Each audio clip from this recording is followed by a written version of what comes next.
Hello friends, and welcome here. So you've probably noticed that the background is a little different than our other episodes. Well, for the next couple episodes, I wanted to bring in some different ladies and have them share their stories with us. And today we're actually going to start with my story because I wanted you guys to get to know me a little bit more. So I'll start off by just telling you that when I was little, I was a total goofball. I've been looking at old pictures, old family pictures, and in all of them, my family is like all sitting normally and smiling at the camera, and I'm just like arms out and just being a total ham, and it's crazy. So that's just kind of how I've always been, and always loved life and enjoyed being funny and all that good stuff. But my story kind of starts in middle school. So I remember going into middle school. My school started in grade 7, and all of a sudden I just felt like I was thrown into this deep pool, like the deep end of a pool where everyone cared what they looked like, and I didn't know how to dress in the popular stuff. I didn't know how to do my makeup or do my hair, and I just felt like I was in this deep end of a pool not knowing how to swim, and it just really started to weigh heavy on my heart, and I felt like my friends were getting attention that I wasn't, and I felt like, oh, if I'm not dressing in these certain clothes, and if I'm not doing my hair a certain way, then I must not be worthy of people's time. And it plagued me. I started to feel like I wasn't skinny enough, pretty enough, smart enough. I just felt like I wasn't enough. And I remember walking through life just feeling like I wasn't worthy of people's love, and I wasn't worthy of people's attention. And I remember going home at night and crying about it. And I mean, I had such a great support group of family and friends and people that loved me, but it just felt like I didn't love myself. And so nothing that those people that loved me could say could get through to me. I remember looking in the mirror when I was younger and only seeing my flaws. I would look in the mirror and think, you need to lose weight here, you need to change this, you need to change this. And I saw absolutely nothing good about myself in the mirror. And it actually got to a point where I would stop looking in the mirror before I left the house for school, but I would walk around with this warped and tainted version of who I was and think that that's how everyone saw me, that everyone was looking at me thinking that I was too fat, that I wasn't pretty enough, that I wasn't whatever. And it was really, really awful to carry that around. And I felt like I was just kind of digging a hole, and I was in it and I couldn't get out, and there was no, I felt like there was no end to how I was feeling. So at this time, I wasn't really going to church at all. I had gone in elementary school with my best friend's family, but I don't know, I was too young. I wasn't really getting anything from the messages, the sermons. I remember that I would bring Where's Waldo books, and those were really fun. But yeah, I didn't make that connection. And so there was no outlet for me, I guess. And so at this time, the church that I had gone to got a new youth pastor at the church, and he knew my best friend because she was still going with her family, and so he invited her. I think this was the end of middle school or the beginning of high school, somewhere around that time. And he invited her, and he told her to invite some friends as well, but to come to the very last youth group before the summer started. And so she invited me. And I remember at that time, I was saying no to a lot of things. I was saying no to going out to the mall with my friends or going to the beach with my friends because I didn't want people to see me and think all these bad things that I thought about myself. I didn't want them to think that about me. And so it was very typical for me to say no to things. But when she invited me, I just felt this inexplicable pull to say yes. And so against all my better judgment, I said yes. And her dad drove us, and I remember he drove us in their family van, and they were chatting on the way there, and I was sitting in the back seat, and I was trying to be excited and happy, but I absolutely remember sitting in that seat feeling so nervous, feeling sick to my stomach with nerves, and my palms were sweating, and I felt like my arms and legs were shaking, and I was so nervous to go into this new group of people who maybe there was a chance that they wouldn't like me and they wouldn't accept me.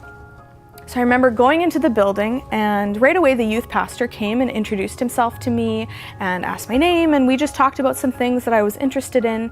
And then the whole youth group went to this Christian concert that was happening, and it was really fun. I remember having a great time, and I just felt this joy and happiness that I hadn't felt in a long time. I felt that evening, and we had lots of fun, and I got to know some new people, and then it was just over. And it ended, and we went home. And like I said, there was no more youth group for the summer, and so there was 2 months without this. And I just fell back into that hole of feeling not good enough, and thinking really badly about myself, and thinking that there was no good in me. And after the summer was over, all of a sudden I just remembered the date when youth group was starting back up again. I hadn't thought about it for 2 months, but it just sprung right into my heart. And again, against like everything that I knew about myself, I called my best friend and I said, I think we should go back to youth group. I felt this inexplicable pull, and she said yes. And so we climbed back in the family van, and here we go. And again, I was feeling so nervous and feeling like I might throw up or something, and my palms were sweating again. And I think I was even more nervous this time, because if I chose to stay, this would be the group of people that I would be with all the time. And if they didn't like me, then I was gonna have to deal with that every single week. So I finally worked up the courage, and I went into the church again, and we made our way to the youth room. And right before we got in, the youth pastor came out of another room, and he was like, "Oh, hey, Kaylyn." And he talked about the things that we had talked about 2 months ago. And for me, this was my first big God moment of my whole life. And if you don't know what a God moment is, if you don't know what I mean by saying that, it just means that I really, truly felt that God was speaking to me, or I felt God's presence. And so in this moment, I felt like God was using this youth pastor, and he was saying, "Hey, Kaylyn, I know you, I remember you, and I love you." And man, did that break down the walls that I had put up around myself. It just felt like there was finally this thing that washed over me of feeling known and feeling remembered and feeling like, hey, maybe I am enough for someone. And so it impacted me so greatly that I went to every single youth group after that. I went to church services after that, and I began to be more comfortable at church. And so after a while, like I said before, I've always been kind of a goofball. So after a while, I started to let that side of me out. And something I would do at home all the time is just kind of like sing whatever song was on my heart, and it didn't matter if it sounded good or not. I would just sing around the house at home, and I'm sure my parents wanted me to stop at some point, but I never did. But I started to do that at youth group, singing like Disney songs or whatever I sang. But then the youth pastor heard me, and he said, "Well, Kaylyn, have you ever thought about doing a special music at church?" And I said, "No way, thank you very much. That's not something I'm interested in. I don't want to be in front of people. I don't want them to hear me." And he said, "Okay, don't be so quick. Just think about it and let me know if that's something you'd be interested in." So I went home and I thought, okay, well, I'm going to go back next week and just say, again, no way. There's no way I'm doing that. But once again, I felt that inexplicable pull to say yes and to just kind of go for it. So I went back the next week and I said, okay, look, I'll do it, but I don't play any instruments, and someone else is gonna have to choose a song for me because I can't do anything myself. And so his wife is awesome, and she played piano, and she helped me choose a song and helped me practice.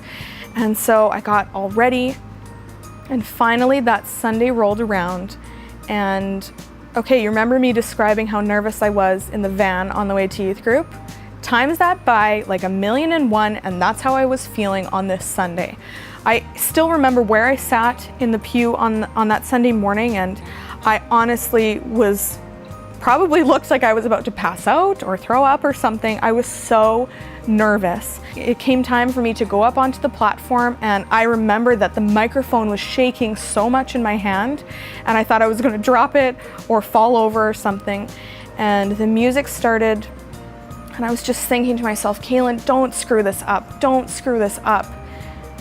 But as soon as it came time for me to sing, I just sang.